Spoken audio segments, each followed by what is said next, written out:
মার্কিন যুক্তরাষ্ট্র সম্প্রতি ইরানের তেল বাণিজ্যের সঙ্গে জড়িত থাকার অভিযোগে চীনের 5টি বড় কোম্পানির ওপর কঠোর অর্থনৈতিক নিষেধাজ্ঞা আরোপ করেছে। এই ঘটনার পর ওয়াশিংটনের বিরুদ্ধে কড়া প্রতিক্রিয়া জানিয়ে বেইজিং তাদের অভ্যন্তরীণ বিষয়ে দীর্ঘমেয়াদী অনধিকার হস্তক্ষেপ বা বেআইনি এখতিয়ার খাটানোর অভিযোগ তুলেছে।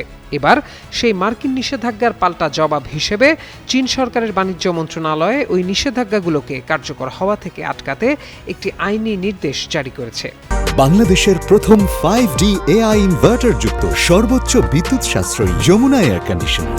চীনের রাষ্ট্রীয় সংবাদ সংস্থা সিনহুয়া দেশটির বাণিজ্য মন্ত্রণালয়ের বরাত দিয়ে জানায়, এই আইনি নির্দেশের আওতায় যে 5টি চীনা প্রতিষ্ঠানকে মার্কিন নিষেধাজ্ঞা থেকে সুরক্ষার চেষ্টা করা হচ্ছে সেগুলো হলো Hengli petrochemical refinery, Shandong Jincheng petrochemical group, Hebei Xinhai chemical group, Shouguang Luqing petrochemical এবং শানডং শেংজিং কেমিক্যাল।